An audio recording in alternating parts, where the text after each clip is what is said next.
여러분 안녕하십니까? 계속해서 대구 경북 소식입니다. 대구문화방송은 다인건설의 공사 중단 사태로 대구의 오피스텔과 상가 분야 계약자들이 큰 고통을 당하고 있고 대구 지역의 새마을금고의 자산까지도 악영향을 줄 수 있다는 보도 해드렸습니다. 자, 그렇다면 지금 상황에서 문제 해결을 할 수 있는 방법은 있는지 신병철 기자가 보도합니다. 오피스텔과 상가를 결합한 다인 로얄 팰리스 동성로의 공정률은 95%입니다. 지금은 내부 마감 공사만 남겨두고 있습니다. 공사 중단은 지난 2019년 1월 다인건설이 자금난을 겪으면서 시작됐습니다. 심지어 1년간 공사가 중단되기도 했습니다.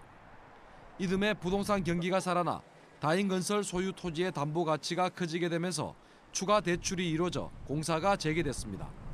그런데 이 과정에서 다인건설 오동석 회장은 2021년 11월 사기 분양과 법인 자금 400억 원을 횡령한 혐의로 구속됐습니다.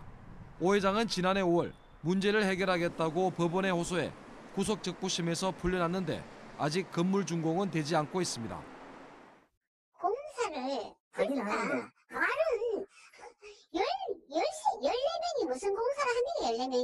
14명이 10명이 그냥 시시시 이렇게 조금 흠 있는 거 이렇게 수리하고 이 정도지 제대로 공사를 안 하고 있죠. 분양 계약자들에게 돈을 빌려준 대구 지역 새마을금고 7곳은 다인건설이 6개월 안에 완공하면 문제를 해결할 수 있을 것으로 보고 있습니다. 준공 접수만 되버리면 담보권이 생기기 때문에 분양자들도 좋아지게 되고 금고도 다 정리가 될 거 아닙니까? 어쨌든 그렇죠. 그러니까 저희가 4개 사업장 중에 공사가 제일 많이 됐거든요. 하지만 큰 변수가 생겼습니다. 새마을금고 중앙회가 더 이상 미룰 수 없다면서 해당 마을금고에게 대출금의 55%를 대손 충당금으로 쌓으라고 요구한 것입니다. 중앙회의 지시에 따르게 되면 해당 새마을금고들은 대출금 1,150억 원을 날릴 수 있고 자산 건전성 악화로 고객들이 빠져나가는 상황을 맞을 우려도 있습니다. 4년간 준공만을 손꼽아 기다렸던 분양 계약자들도 피해를 회복할 길이 없습니다. 해당 대구 지역 새마을금고들은 중앙회의 지시를 따를 수 없다며 법원에 가처분 신청을 했습니다. 지난주 주무부처인 행정안전부와 새마을금고 중앙회, 해당 새마을금고, 분양계약자 등이 해결 방안을 찾기 위해 모였지만 뚜렷한 해법은 찾지 못했습니다. 오 회장이 답변을 시원하게 안 하니 자기들이 십시일반 어느 정도 저게 되면은 오동석 회장 쪽에서 사비를 하든지. 다인건설 공사 중단 사태 해결은 결국 관계당국의 적극적인 개입으로 당사자들 간의 양보와 타협을 이끌어내 빠른 시일 안에 준공하는 길뿐입니다. MBC 뉴스 신병철입니다. 오늘 대구FC의 시즌 첫 승이 가장 극적인 순간, 인상적인 장면으로 터져나왔습니다. 만원 관중의 응원 속 전북 현대를 꺾고 승리에 목말랐던 홈팬들에게 보답한 건데요. 열기와 기쁨이 가득 찼던 대팍, 그 흥겨운 승리의 현장을 서관 기자가 전해드립니다. 일요일 경기를 6일이나 앞둔 월요일 이미 매진을 기록한 DGB 대구은행파크. 경기 전부터 대팍 앞은 뜨거웠습니다. 오늘 첫 승 거뒀으면 좋겠어요. 대구FC 화이팅! 4년 전에 마지막 매진 이후에 처음으로 매진이 돼서 너무 좀 감동적이고요. 우리 응원 큰 목소리로 응원을 해서 그 선수들이 힘을 좀 받고 첫 승을 거뒀으면 좋겠습니다. 4년 만에 전자석 매진과 함께 최다 관중으로 함성의 크기부터 달랐던 대구FC의 첫 승 도전. 전반 10분 김진혁의 득점으로 대구가 앞서갑니다. 우선 골은 항상 좋지만 또 이렇게 시즌 첫 골은 또 의미가 좀 남다른 것 같아요. 그래서 오늘 또 이 골을 통해서 이렇게 이길 수 있었던 게 더 좋았던 것 같고. 후반 들어 전북의 추격이 이어졌고 양팀 선수들이 거칠게 부딪혔지만 추가 시간 장성원의 도움으로 추가골을 기록한 세징야의 한 방과 함께 경기는 2대0으로 마무리됩니다. 우선 첫 승해서 너무 홀가분하고요. 또 우리가 부족했던 부분들, 운이 나빴다고 하면 할 수 있겠지만 그 운까지도 우리께 될 수 있게끔 준비를 잘했던 게 오늘 승리에 좀 원인이 되지 않았나 그렇게 생각합니다.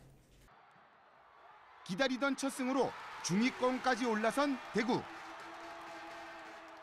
A매치 휴식기와 원정 2연전을 앞둔 대구FC의 다음 DGB 대구은행파크 홈 경기는 승격팀 광주와의 다음 달 16일 맞대결입니다.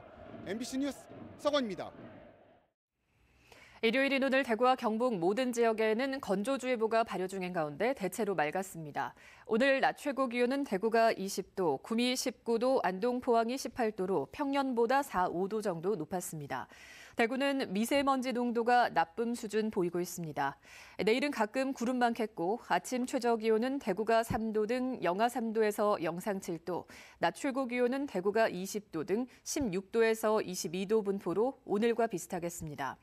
대구지방기상청은 당분간 대기가 매우 건조하겠다며 산불 등 화재가 발생하지 않도록 주의를 당부했습니다. 오늘 오후 2시 반쯤 경북 영천시 청통면에서 난 산불이 1시간 50여 분 만에 꺼졌습니다. 산림당국은 헬기 7대와 진화 장비 20여 대, 산불 진화대원 110여 명을 동원해서 진화에 나섰습니다. 산림당국은 양봉장에서 난 불이 산으로 옮겨 붙은 것으로 보고 정확한 화재 원인과 피해 규모를 조사하고 있습니다. 대구시 교육청은 2023 국제협력 계획을 세우고 국제교류 활성화를 통한 세계 시민 역량 강화를 추진합니다. 학교별로 최대 400만 원의 국제교류 경비 지원으로 컨설팅단과 학부모 통역단을 구성해 국제교류 컨설팅 등을 지원합니다. 프랑스 노르망디 교육청과 양해각서를 갱신하고 중국, 일본, 미국 등 해외 유관기관과 자매 결연과 학생 교류를 넓혀가기로 했습니다. 고1 학생을 대상으로 운영해온 글로벌 탐구 미래3 프로젝트에 개발도상국 해외 봉사활동을 추가해 확대 운영해 나가기로 했습니다. 황도영 경북도 의원은 다자녀 학생 교육비 지원 대상을 확대하는 내용의 개정 조례안을 대표 발의했습니다. 개정 조례안은 종전 3명 이상인 다자녀의 기준을 2명 이상으로 완화하고 다자녀 학생 교육비 지원의 원활한 추진을 위해서 세부 추진 계획을 구체적이고 체계적으로 수립하도록 수정 보완했습니다. 이번 조례는 제주특별자치도 교육청에 이어서 전국 2번째로 발의된 조례라고 경상북도 의회는 설명했습니다. 2021년 통계청 인구 총조사에 따르면 경상북도에 미성년자가 있는 3자녀 이상 가구는 전체의 10.4%, 2자녀 이상 가구는 48.3%를 차지하고 있습니다.